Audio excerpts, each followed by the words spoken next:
En hvað það? Nú hins vegar ganga þeir hér í salinn á Gerðarsafni Bjarni Benediktsson, verðandi forsætisráðherra og formaður Sjálfstæðisflokksins, Benedikt Jóhannesson, formaður Viðreisnar og Óttarr Proppé, formaður Bjartrar framtíðar, og þeir munu nú kynna fyrir þjóðinni nýjan stjórnmálasáttmála þessara þriggja flokka ríkisstjórnar í dag, þriðjudaginn 10. janúar 2017. Við höfum boðað til þessa fundar hér til þess að leggja fram og kynna nýjan stjórnarsáttmála sem að Sjálfstæðisflokkur, Viðreisn og Björt framtíð hafa komið sér saman Mér langar nú til þess að byrja á því að segja kannski bara það tókst, loksins, ekki fyrstu tilraun, þó nokkuð langur vegur frá kosningum, en við höfum gefið okkur góðan tíma og að þessu sinni þá kannski bættu við smá skammti af þolinmæði við og smám saman höfum við náð góðri samstöðu málefnasamstarf sem að birtist ykkur í þeim stjórnarsáttmála sem að kynntur hér í dag. Ég myndi vilja segja sömuleiðis að þessi ríkisstjórn fær í vöggugjöf á margan hátt mjög góðar ytri aðstæður, sterka stöðu í efnahagsmálum, gott atvinnuástand í landinu og góðar horfur fram á við litið. En það skiptir hins vegar miklu máli, ekki síður þegar að vel árar, að hafa skýra stefnu og í stjórnarsáttmálanum birtast áherslur flokkanna þriggja í mörgum málaflokkum sem að við teljum að tali mjög vel inn í þetta ástand og skipti máli til þess að viðhalda þeim efnahagslega ávinningi sem við höfum byggt upp á undanförnum árum og halda áfram. Stjórnarsáttmálinn talar mjög vel þannig inn í ástandið á Íslandi í dag. Þetta stjórnarsáttmáli sem að fjallar stöðugleika til framtíðar. Við viljum byggja upp áframhaldandi jafnvægi í efnahagsmálunum. Innviðauppbygging kjarnaatriði í stjórnarsáttmálanum og það sama hvort litið til samgangna, heilbrigðismála eða menntamála eða nýrra sviða sem að við Íslendingar viljum að bætist við flóru atvinnulífsins til framtíðar litið. Nú fyrir liggur að ríkisstjórnin mun styðjast við nauman meirihluta á Alþingi. Í því í sjálfu sér felst viss áskorun, en það líka ákall það að menn horfi oftar þvert yfir flokkslínur og leiti samstöðu þar sem að það hægt á Alþingi og það munum við gera. Mér langar sömuleiðis að segja að það má ekki gera lítið úr því hversu mikil áskorun það getur verið fyrir stjórnvöld hvers tíma að taka við sterkri stöðu í efnahagsmálum. Það ekki sjálfgefið að því sé hægt að viðhalda. En okkar áherslur til dæmis í ríkisfjármálum og efnahagsmálum almennt munu miða að því að viðhalda þeim árangri og hugsa til langrar framtíðar eins og stöðugleikasjóðurinn sem fjallað í stjórnarsáttmálanum til vitnis Nú, við munum gera þetta þannig hér að á eftir mér kemur formaður Viðreisnar, Benedikt Jóhannesson, og síðan Óttarr Proppé, formaður Bjartrar framtíðar, og eftir að allir hafa lokið máli sínu þá sitjum við hér fyrir svörum. Gjörðu svo vel, Benedikt. Já, ég vil sömuleiðis bjóða alla velkomna. Ég afar ánægður með það að okkur skuli hafa tekist að ná þessu stjórnarsamstarfi. Ég held að þegar maður horfa tilbaka þá var okkar baráttumál að horfa á Ísland þar sem yrðu breytingar. Við tölum kerfisbreytingar en engar kollsteypur og ég held að stjórnarsáttmálinn sem nú liggur fyrir, hann endurspegli þetta. Ég líka mjög ánægður með það hvað flokkarnir eru samstiga í því að vera ánægðir og eigna sér þessa stefnuyfirlýsingu sem þýðir þá að okkur hefur gengið vel í að ná þessari málamiðlun sem við leituðum að. Við erum að hugsa ríkisstjórn sem horfir til framtíðar. Við erum að hlusta líka á ákall þjóðarinnar, við erum að hlusta á ákall þjóðarinnar í heilbrigðismálum, í öldrunarmálum, í velferðarmálum. Við viljum að hér sé Ísland það sem jafngott að búa eins og í nágrannalöndunum. Við erum alltaf að keppa fólk við nágrannalöndin. Unga fólkið okkar getur búið hvar sem í heiminum og Ísland tekur þátt í þeirri samkeppni. Þess vegna þurfa laun að vera hérna sambærileg, við þurfum að vera með vaxtastefnu sem býður upp á sambærileg kjör við útland. Við verðum að hafa hér stöðugleika, við getum ekki haldið áfram á þessari sveiflukenndu braut sem við þekkjum þegar við horfum aftur í tímann. Við verðum að horfa líka á það að það verður að nást sátt í viðamiklum greinum. Við getum nefnt landbúnaðinn, við getum nefnt sjávarútveginn. Það skiptir afar miklu máli að þarna náist sátt til frambúðar, sátt milli neytenda og framleiðanda, sátt milli almennings og útgerðar og sjómanna og svo framvegis. Við höfum lagt mikla áherslu á ákveðin mál. Við leggjum áherslu á jafnrétti kynjanna og það er eitt mikilvægt atriði sem að hér er inni. Það þekkja allir að mikla blett sem hefur verið á íslensku vinnumarkaði, sem hefur verið launamisrétti kynjanna. Ríkisstjórnin hyggst taka upp sem sitt fyrsta mál, eða eitt af sínum fyrstu málum, jafnlaunavottun. Aldraðir þurfa að geta elst með reisn og við tökum upp sveigjanleg starfslok sem meginreglu. Við hyggjumst draga úr skerðingu vegna vinnu aldraðra, þannig að menn geti haldið áfram að leggja sitt til samfélagsins. Það skiptir afar miklu máli. Ég vil taka undir það með Bjarna sem hann segir að auðvitað skiptir það miklu máli að við temjum okkur breytt vinnubrögð, ekki síst í ljósi þessa nauma meirihluta, en ég held að það sé gott fyrir Ísland allt að við temjum okkur ný vinnubrögð, temjum okkur vinnubrögð gagnsæi, opnari stjórnsýslu, við opnum bókhald ríkisins meira heldur en verið hefur og líka að við temjum okkur samstarf við minnihlutann. Þar sem að mögulegt er að þá reynum við að strax á fyrstu stigum mála að hafa samstarf við minnihlutann þannig að hann geti komið athugasemdum að. En svo megum við ekki gleyma því að þetta er ekki bara stjórnmálaflokkar sem að stjórnmálalífið snýst um, það er allur almenningur. Hann þarf líka að eiga góðan aðgang að stjórnsýslunni, hann þarf að eiga góðan aðgang að lagagerð og svo framvegis og allt þetta leggjum við mikla áherslu á og það endurspeglast í þessari stefnuyfirlýsingu sem hér er. Ég verð að segja þá, ég vil nota þetta tækifæri til að þakka félögum mínum hérna mér til hægri handar fyrir samstarfi við það að búa þessa stefnuyfirlýsingu til. Þetta er vissulega bara áfangi.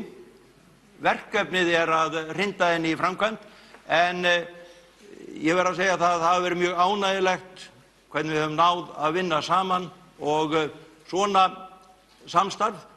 Það byggir auðvitað á því að menn lýsi yfir hvaða mál það eru sem þeir ætla að vinna að, en það byggir ekki síður á því að það náist gott og traust samstarf milli þeirra sem eiga í meirihlutasamstarfinu og ég tel að vinna fram að þessu lofi góðu. Takk fyrir það. Ég verð að taka undir með félögum mínum hérna að þetta er búið að vera talsvert löng fæðing hjá okkur. Við erum að ná saman í annarri ef ekki þriðju tilraun þessi flokkar og hér að ljúka ansi löngu tímabili eftir kosningar þar sem að hefur verið margt skoðað, margt rætt og má segja ansi mikil óvissa í íslenskum stjórnmálum. Það er mikið fagnaðarefni að við séum að kynna hérna þessa ríkisstjórn vegna þess að ekki bara vegna þess að við þurfum auðvitað að starfa á ríkisstjórn í landinu, heldur líka vegna þess að hér er, eins og við sjáum í stefnuyfirlýsingunni, búið að vinna mjög vel í haginn fyrir farsæla, frjálslynda og framsýna ríkisstjórn sem að er hugsun okkar allra að sameinast það að koma auðvitað byggja á stöðugleika en koma líka á meiri langtímahugsun, meiri fjölbreytni í íslenskt samfélag, í okkar stofnanir og líka að leggja áherslu á uppbyggingu á okkar innviðum, ekki síst í heilbrigðiskerfinu, eins og hefur komið svo margoft fram að þarf að leggja sérstaka áherslu á og það er forgangsmál þessara ríkisstjórnar Nú, við í Bjartri framtíð höfum talað fyrir breytingum í vinnulagi, í verklagi. Við höfum talað fyrir opnari vinnubrögðum, auknu gagnsæi og meira samráði og samvinnu. Og við höfum sameinast það í þessari stefnuyfirlýsingu að leggja mikla áherslu á þetta, leggja mikla áherslu á að reyna að vinna mál í sátt, ekki bara okkar á milli, heldur líka við aðra flokka og aðra í samfélaginu. Ég tel, af því að það hefur nú stundum verið talað það, að það geti verið veikleiki þessara stjórnar, að hún hafi nauman meirihluta á þingi. Ég tel þvert á móti að það geti verið ákveðin styrkleiki, af því að það mun ýta undir meira samráð og meiri samvinnu við aðra. Nú, í stefnuyfirlýsingunni þá leggjum við líka mikla áherslu á mál sem við í Bjartri framtíð höfum líka lagt sérstaka áherslu á, að það eru umhverfismálin. Hér sérstaklega talað til loftslagsmálanna. Það talað meðal annars það að snúa ofan af mengandi stóriðjustefnu, að gera eigendastefnu fyrir Landsvirkjun og svo framvegis, og við erum mjög stolt af þessu, eins og félagar mínir sögðu, það margt hérna til að vera stolt af. Nú, það verður heilmikið áhersla á fjölskyldumálin og mannréttindamál sömuleiðis. Það auðvitað að mörgu leyti þessir innviðir sem að hafa þurft á innspýtingu að halda og átaki eftir hrunið, og það verður hort alveg sérstaklega á þessi mál. Og síðan, bara svo ég minnist nú á það, því að það nærri mínu hjarta, að þá verður tekið sérstaklega myndarlega á málefnum útlendinga, kvótaflóttamanna og reynt að byggja betur undir það að hjálpa innflytjendum að verða virkir þátttakendur í íslensku samfélagi. Nú, ég veit ekki hvort að við ætlum ekki að fara að lesa upp allan sáttmálann hérna, en það tæki það nú örugglega 11,5 mínútu ef ekki lengri tíma. Þannig að eigum við ekki bara að opna fyrir spurningar? Jú, það kannski sjálfsagt að segja frá því svona í framhaldi af þessum orðum að flokkarnir hafa skipt með sér verkum en enn á eftir að ákveða með skipan allra ráðuneyta. Verkaskiptingin með þeim hætti að Sjálfstæðisflokkurinn fer með forsætisráðuneytið, utanríkisráðuneytið, innanríkisráðuneytið, en í innanríkisráðuneytinu munu starfa 2 ráðherrar, annar á sviði samskipta, fjarskipta og sveitarstjórnarmála og hinn á sviði dómsmála. Sjálfstæðisflokkurinn fer sömuleiðis fyrir ferðamálum, iðnaðarmálum og nýsköpun og menntamálum. Viðreisn, það kannski ágætt að Benedikt fari bara yfir það? Já, ef ég man öll þau ráðuneyti sem okkar hlut falla. Við verðum með fjármálaráðuneytið, við verðum með atvinnuvegaráðuneytið, það að segja þá landbúnaðar- og sjávarútvegsráðuneytið, og við verðum með velferðarráðuneytið, það þá það sem svona vísað oft til sem félagsmála hluti velferðarráðuneytisins. Og Björt framtíð mun fara með heilbrigðismála hluta velferðarráðuneytisins, og við munum fara með umhverfismálin í umhverfisráðuneyti. Nú, það hér á borðinu fyrir framan okkur búið að útbúa stefnuyfirlýsingu ríkisstjórnarinnar, og það hefur svona verið tæpt á nokkrum atriðum úr stjórnarsáttmálanum í framsögu hér og inngangsorðum.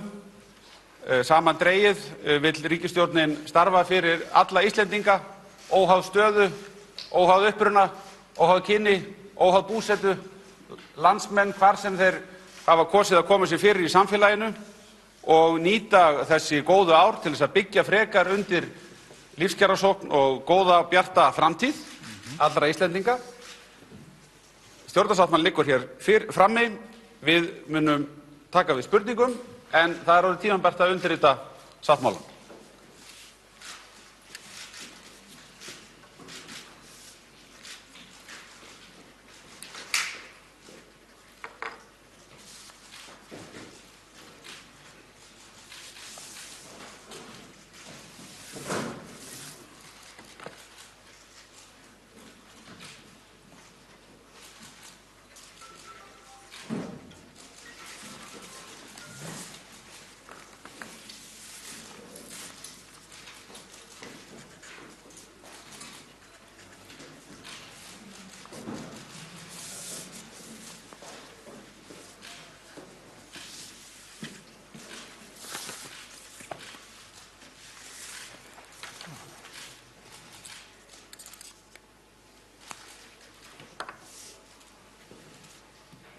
er það klárt. Takk. Takk ykkur fyrir. Við tökum við spurningu hérna og sætum. Við höfum eftir að fara að kynna okkur svona þessa helstu málaflokka og spyrja ykkur út í breytingar á sjávarútvegs- og landbúnaðarmálum, hvað það er sem þið eru að boða, en þið talið allir þrír að það sé mikil áskorun að vera með þennan knappa meirihluta.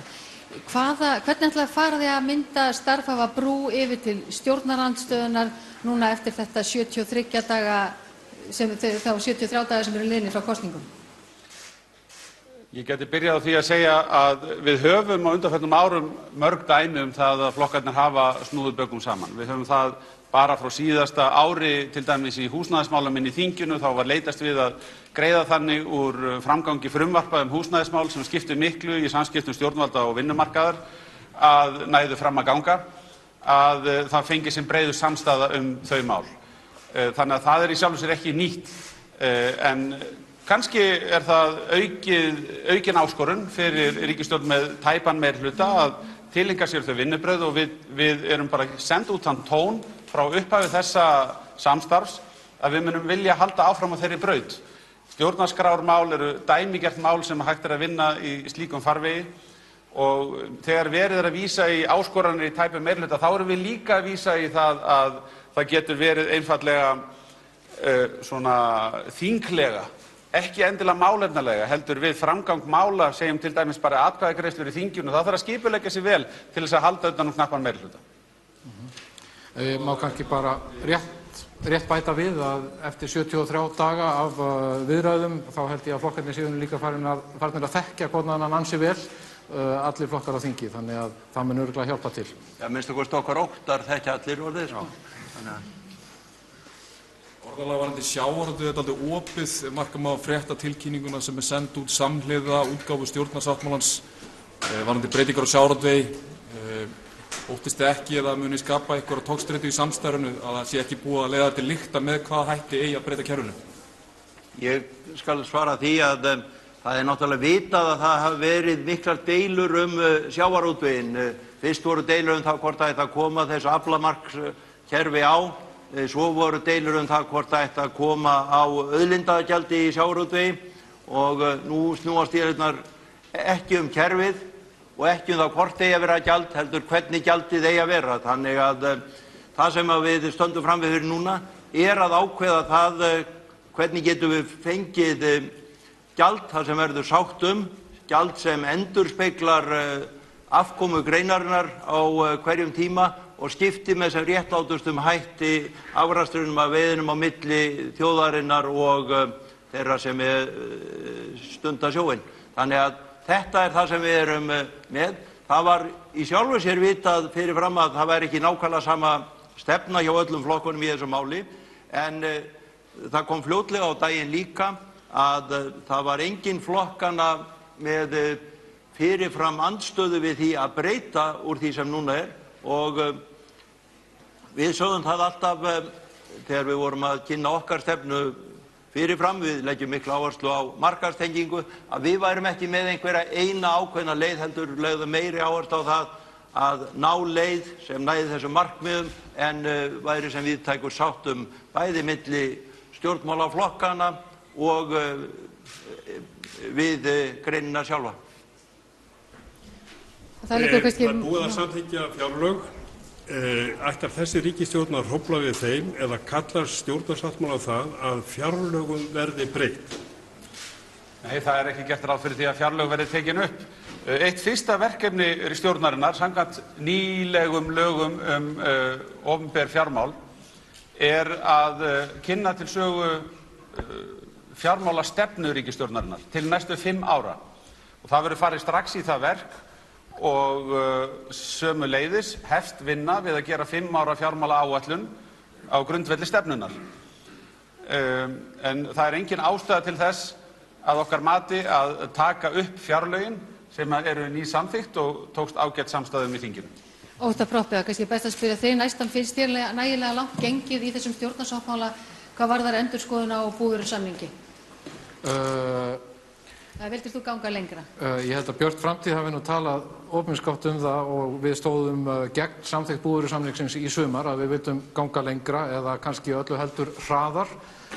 En hér í stjórnarsáttmálanum samt gert ráð fyrir því að halda áfram að þróa eins og við höfum talað fyrir í átt að meiri fjölbreytni að umhverfisvænni landbúnaði og það gert ráð fyrir því að vinna sterkum skrefum að því næstu 3 árin upp í endurskoðun búvörusamningsins eins og var samþykkt í sumar. Það sömuleiðis mjög mikilvægt að það tekið fram að skoða sérstaklega neytendavinkilinn í landbúnaðarkerfinu, að skoða sérstaklega úthlutun innflutningskvóta og að endurskoða stöðu mjólkuriðnaðarins gagnvart samkeppnislögum. Þannig að við teljum að þetta eru mjög mikilvæg skref en auðvitað þá held ég að það viti það allir að menn vilja fara mishratt í þetta en við teljum þetta bara mjög góða niðurstöðu. Það er að fara í breytingar á peningastefnunni. Hvað felur það í sér? Verður farið í breytingar á peningastefnunni og það klárar á þessu kjörtímabili eða ætlið að byrja breytingarnar og til hvers getur þetta tekið til nákvæmlega? Ég held að allir geri sér grein fyrir því að þetta ekki eitthvað áhlaupsverk að skipta peningastefnu í einu landi. Það sem að sagt er að við stöndum frammi fyrir nýjum veruleika. Hann birtist okkur til dæmis í því að ferðaþjónustan dregur til sín gríðarlega mikinn gjaldeyri. 800 milljarða gjaldeyrisforði hefur byggst upp í Seðlabankanum á undanförnum árum og þrátt fyrir að Seðlabankinn hafi keypt allan þennan gjaldeyri hefur gengi krónunnar styrkt svo mikið að það farið að þrengja að útflutningsatvinnuvegunum. Við höfum aldrei gengið í gegnum tímabil líkt þessu áður og þetta kallar á yfirferð okkar besta fólks í víðtæku samráði. Það líka kallað eftir því af hálfu vinnumarkaðarins og við viljum fara gaumgæfilega yfir þá valkosti sem við höfum fram á við litið, meðal annars á grundvelli skýrslu Seðlabankans frá árinu 2012, þar sem velt upp valkostum í peningastjórnun landsins, gengismálum og við viljum setja þetta í forgang hjá okkur vegna þess að við teljum að það sé gríðarlega mikið undir. Þetta auðvitað ekki tími til þess að segja hver niðurstaðan verður og það getur vel verið rétt hjá þér að það taki tíma að feta sig inn í nýjar áherslur. En við teljum afar mikilvægt að þessi mál séu strax tekin til skoðunar. Þið talið að tryggja eða styrkja innviðina, menntamál, samgöngumál og heilbrigðismál. Hvernig verður það gert að þess að spýta meiri framlögum í þessa málaflokka? Ég held að stuttasvari sé að það þurfi að sjást meira fjármagn í þessa málaflokka á allavega til lengri tíma litið. En það líka mikilvægt að við tökum, allavega svo ég tali sérstaklega heilbrigðismálin, að við skoðum allt kerfið, heilbrigðiskerfið heildstætt og reynum að taka á þar sem að skóginn kreppir mest að, en sömuleiðis að við náum betri virkni út úr kerfinu þannig að það skili betri þjónustu sem náttúrulega aðal grundvöllur kerfanna. Það lögð áhersla í heilbrigðiskaflanum á uppbyggingu Landspítalans, nýja Landspítalans við Hringbraut og gert ráð fyrir því, ef ég man rétt, að þjónustukjarnir verði tilbúin ekki seinna en árið 2023. Þannig að slíkar breytingar inn í kerfunum, þær munu hafa mikil áhrif, ekki, eigum að segja umfram fjármagnið, en það er engin spurning að það þarf að horfa sérstaklega til fjármagnsins þegar kemur að þessum innviðakerfum. Má ég spyrja ferðamálin? Það hefur svolítið verið gagnrýnt að ferðamálin hafa fallið undir mörg ráðuneyti, náttúrumálin, samgöngumálin og svo framvegis. Hafið þið eitthvað gert til þess að smala þessu undir eina reglífi eða? Það var reynt að koma til móts við þennan stjórnskipulega vanda eða stjórnarráðsvanda með stjórnstöð ferðamála og í henni hafa átt sæti margir ráðherrar. Við munum lyfta upp áherslu ferðamálana í ráðuneytinu sem hefur farið með þennan málaflokk, en við erum ekki að tala að safna saman málaflokkum á einn stað, að minnsta kosti ekki að sinni. Við höldum því opnu á kjörtímabilinu ef okkur hugnast að gera frekari stjórnkerfisbreytingar sem gætu stutt við frekari árangur og einstaka sviðum sem ríkisstjórnin vill beita sér fyrir, þá erum við að sjálfsögðu opin fyrir slíku. En stjórnstöð ferðamála var ætlað að tengja saman þessa ólíku þætti og hárrétt hjá þér að auðvitað tengja ferðamálin bæði inn í samgönguráðuneytið vegna mikilvægi þeirra, inn í umhverfismálið út af til dæmis þjóðgörðum og öðrum skipulagslegum málum sem þar eru vistuð, en sömuleiðis inn í fjármálaráðuneytið út af skattlagningu mögulegri, tekjustreymum til ríkisins og svo framvegis, reglum segjum tax-free eða ætla ég að segja komugjöld, gistináttaskatta eða annað þess háttar. Þetta þarf alltaf að samhæfa og við erum að reyna að gera það með stjórnstöðinni eins og hún var sett upp. Á fyrstu blaðsíðu stefnuyfirlýsingarinnar strax í fyrstu efnisgrein stendur að þið ætlið að mynda jöfn tækifæri og fjölbreyttara samfélag. Þið þrír miðaldra hvítir karlmenn hafið trúverðugleika til að gera þetta? Ef ég má svara þessu þá held ég ef við þrír ætluðum að gera þetta einir þá væri sá trúverðugleiki kannski takmarkaður. En við erum hins vegar fulltrúar fyrir nokkuð fjölmenna og stóra stjórnmálaflokka. Við erum fulltrúar fyrir okkar þingflokka. Í þeim hópum er talsvert meiri fjölbreytni kannski heldur en vill til að situr hér við borðið. En það skiptir miklu máli að við erum líka að tala sérstaklega fyrir því breytta verklagi og þeirri opnari vinnubrögðum að því leytinu til að það komi fleiri að ákvörðunum að vinnu og það fylgir þá vonandi að það verði aðeins fjölbreyttari hópur við þau borð heldur en komast fyrir hérna akkurat í dag. Búvörusamningana, það vísað til þess að endurskoðun búvörusamnings verði grunnur að nýju samkomulagi bændur sem miðað við að ljúka árið 2019. Hvað í þessu sem var ekki samþykkt Alþingis á síðasta ára því að í lagabreytingum sem samþykktar voru þá að gerast ráð fyrir endurskoðun núverandi búvörusamninga? Já, það sem nú kannski áherslubreytingin sem ekki léttvæg það að við tökum það sérstaklega fram að þarna eigi að horfa til hagsmuna neytenda. Við horfum á og tiltökum sérstaklega samkeppnisstöðu mjólkursamsölunnar í mjólkuriðnaðinum. Við horfum á innflutningskvótana og tiltökum þá að þar þurfi endurskoðunar við. Við tölum styrkjakerfið og tölum sérstaklega það að draga úr vægi framleiðslustyrkja og auka vægi annars konar styrkja. Ég held að allir flokkarnir hafi verið samstiga það að menn vildu ekki draga úr styrkjum almennt til landbúnaðar. Teljum að það sé mikilvægt fyrir þjóðina að hér sé landbúnaður en við eigum að búa honum það umhverfi að hann verði þá samkeppnishæfur og jafnframt að við horfum á hagsmuni neytenda þannig að neytendur hafi sem best úrval af landbúnaðarvörum á sem hagstæðustu verði. En svo komu auðvitað aðrir þættir inn í þetta líka eins og Óttar nefndi hérna áðan, til dæmis í samkvæmdibandi við að landbúnaðurinn sé umhverfisvænn og svo framvegis. Þannig að við erum að horfa hérna á aðrar áherslur en vissulega þá dettur okkur ekki í hug að fara að rjúfa samninga en vek reyndar athygli á orðalaginu sem stendur þarna eigi síðar en árið 2019 þannig að það hægt að ganga auðvitað til samningsaðilanna og athuga hvort við náum ekki betri niðurstöðu fyrr. Þið eru búin að telja upp hérna að hvaða ráðuneyti hver flokkur fær.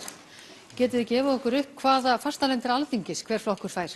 Það er ófrágengið. Bjarni nefndi áðan að á næstu vikum verði lögð fram ríkisfjármálaáætlun til 5 ára.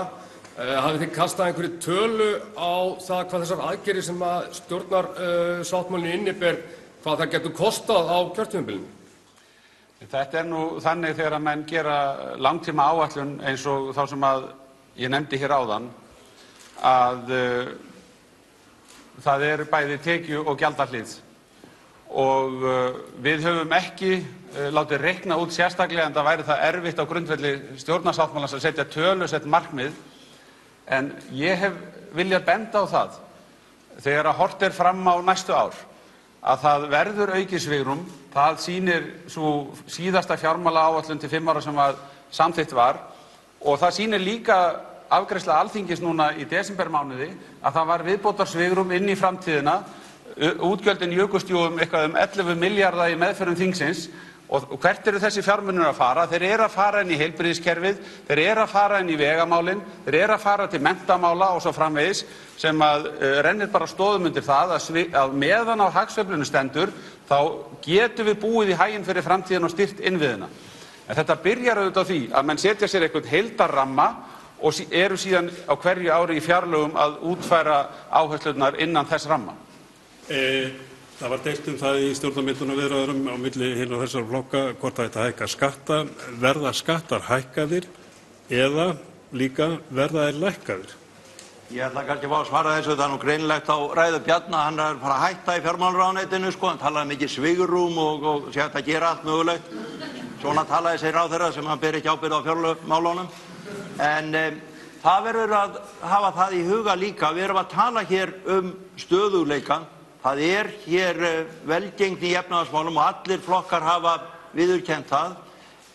Við verðum að gæta okkar afar vel að forgangsraða peningunum og verðum að gæta þess að hér sé ríkisfjármálastefna sem í takt við aðra stefnu, til dæmis peningamálastefnuna og hvernig kjör eru á almennum vinnumarkaði. Og við tökum það sérstaklega fram að við viljum taka þátt í því starfi sem aðilar vinnumarkaðarins hafa byrjað og talað sem þetta SALEK-samkomulag, þannig að við getum búið hér samfélag sem verði svipað eins og í nágrannalöndunum, þar sem við erum með á Norðurlöndunum, Þýskalandi og öðrum löndum sem við þekkjum vel til, þar sem miklu verið stöðugleiki til frambúðar og það ekki þessar miklu sveiflur í lífskjörum sem við höfum átt að venjast hér á landi. Vissulega verðum við að nýta efnahagsbatan á þessum sviðum sem við höfum talað í heilbrigðiskerfinu og menntakerfinu, það okkar áherslur, en við höfum jafnframt sagt miðað við núverandi aðstæður, þar sem bæði víða þörf á því að bæta, en jafnframt góð staða í þjóðarbúinu, þá teljum við að það sé eðlilegt að það sé ekki horft til almennra skattahækkana né víðtækra skattalækkana að svo komnu máli. Spurning var hvort við ætlum að gera það ekki. Það segir í stjórnarsáttmálanum að við viljum sérstaklega huga að stöðu lítilla og meðalstóra fyrirtækja, einfalda regluverk eftir því sem hægt og huga að lækkun tryggingagjalds. Varðandi Evrópumálin, ekki ákveðin vonbrigði fyrir flokkana sem settu þau á oddinn í kosningabaráttunni að það líti ekki út fyrir að verði þjóðaratkvæðagreiðslu hvort viðræðum skuli framhaldið á kjörtímabilinu? Ég myndi kannski segja frekar að það væru vonbrigði allavega fyrir minn flokk að hafa ekki fengið hreinan meirihluta í kosningunum gagnvart þessu máli vegna þess að það nú verið ljóst í öllum umræðum stjórnarmyndunarviðræður allra flokkar sem hafa rætt saman að það ekki sátt Evrópumálin. Þannig að allavega fyrir hönd okkar í Bjartri framtíð þá verum við sátt við það sem hefur nú svo sem verið nokkuð ljóst eftir vendingar síðustu ára í Evrópumálum að það væri ekki hægt að fara áfram öðruvísi en að það yrði gert með þjóðaratkvæðagreiðslu að halda áfram, að hérna gert ráð fyrir þeim möguleika að komi slíkt mál fram þá muni það vera leitt til lykta á Alþingi og tekin ákvörðun slíkt. Þannig að ég tel að það sé mjög ásættanleg staða. Við tölum það að það sé eðlilegt að það gerist á síðari hluta kjörtímabilsins Það ekki vegna þess að við höfum samið það einhvern veginn mánuðina fram og tilbaka, heldur vegna stöðunar í Evrópu, stöðunar í kringum mögulega útgöngu Bretlands úr Evrópusambandinu og afstöðu Evrópusambandsins sjálfs að taka ekki við nýjum ríkjum á næstu árum. Þannig að, já. Það samkomulag það á milli ríkisstjórnarflokkanna að sú tillaga kom ekki frá ykkar flokkum, eða? Það ekki tekið fram í þessu samkomulagi. Það tekið fram að flokkarnir, mann ekki hvernig það orðað, skilji að afstaða hvors annars sé ólík en að þeir beri virðingu fyrir því að slík tillaga yrði leidd til lykta og greiddum hana atkvæði á þinginu. Varðandi þetta umhverfismál, aðgerðaáætlun í loftslagsmálum virðist vera svona eitt af stóru málunum sem eru framundan. Hún auðvitað ekki komin fram, en svona í stórum dráttum, hvað sjáum þið fyrir ykkur að þessi ríkisstjórn geti gert í þeim málum? Já, það auðvitað á nokkrum sviðum sem við þekkjum. Það til dæmis í orkuskiptum hægt að sækja fram. Við erum í fjármálaráðuneytinu með til skoðunar og það nefnt í stjórnarsáttmálanum það sem snýr að eldsneytisgjöldum og aðflutningsgjöldum á bifreiðar. Við þekkjum líka að skógrækt skiptir máli. Endurheimt votlendis getur skipt miklu. Flotinn okkar að brenna mikilli olíu. Allt sem getur stutt við endurnýjun í skipaflotanum og innleiðingu orkuskipta þar eða eftir atvikum sparneytnari vélbúnaðar getur skipt máli. En síðan viljum við líka hugsa þetta þannig að það bíði ekki allir Íslendingar eftir því að fyrirtækin láti til sín taka, heldur þurfum við að fara að hugsa þetta hvert og eitt og inn á hvert einasta heimili, þannig að það verði eins og sjálfsagður hlutur af dagsdaglegu lífi að huga að lykilmálum eins og þessu. Í stefnuyfirlýsingunni tiltekið að setja á stofn stöðugleikasjóð til að halda utan arð af orkuauðlindum, tryggja komandi kynslóðum hlutdeild í ávinningi af sameiginlegum auðlindum og hann gæti einnig verið sveiflujafnandi fyrir efnahagslífið. Fyrir það fyrsta á hann eingöngu að halda utan orð af orkuauðlindum en ekki öðrum náttúruauðlindum. Í annan stað kemur til greina að láta afrakstur og sölu eigna ríkisins, svo sem til dæmis að viðskiptabönkunum renni inn í viðlíkasjóð. Og gætu við kannski líka aðeins útskýrt það hvernig þið sjáið þið það fyrir ykkur að komandi kynslóðir hljóti ávinning af sameiginlegum auðlindum með stofnun þessa sjóðs? Sko, í fyrsta lagi myndi ég vilja segja að það er ýmsu haldið opnu varðandi nákvæma útfærslu af sjóði af þessu tagi. Ég hef áður í umræðu þessi mál bent á að þess ekki langt að bíða að Landsvirkjun muni geta skilað mjög háum arðgreiðslum á ári hverju sem væri hægt að taka til hliðar í sjóð eins og þennan. Komandi kynslóðir gætu mjög notið góðs af því að lagt hafi verið til hliðar til sveiflujöfnunar þegar að kreppir að. Þannig að ekki þurfa að koma til mikilla uppsagna til dæmis opinberra starfsmanna eða að draga saman seglin í opinberum rekstri eins og við þurftum að gera í niðursveiflunni hér 2009. Það með margvíslegum hætti sem komandi kynslóðir geta notið góðs af því og það ekki að ástæðulausu að margar aðrar þjóðir hafa valið að fara þessa leið. Það sem kannski helst skilur á milli að þar eru menn að vinna með takmarkaðar auðlindir eins og olíu og vilja tryggja framtíðar kynslóðum ávinninginn af vinnslu takmarkaðra auðlinda.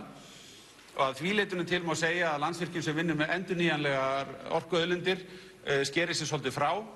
En í mínum huga væri þetta mjög mikið framfaraskref og myndi styrkja efnahagslega stöðu okkar og án vafa vera til þess fallið að auka lánshæfi okkar Íslendinga og væri svona eins konar varasjóður þegar að kreppir að. Ég ætla kannski að bæta við að því þú spurðir líka sölu eigna að við höfum talað það að það verði haldið áfram að selja eignir. Það verði gert í opnu og gagnsæju ferli, gert í varfærnum skrefum.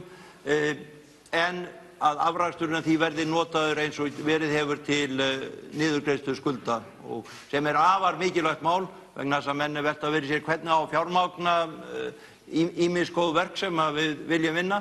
Það meðal annars að það fjármagnaði með því að vaxtagreiðslur ríkisins verði minni heldur en þeir eru núna og það væri mjög mikilvægt að halda áfram á þeirri braut. Og við lýsum því beinlínis yfir í stjórnarsáttmálanum eða stefnuyfirlýsingunni að við viljum að nettóskuldir ríkisins verði 0 eftir 10 ár. Þá held ég að við segjum staðar numið í þessari lotu. Við verðum hér áfram til viðtals ef áhugi er á því hver og einn, en þökkum fyrir að sinni.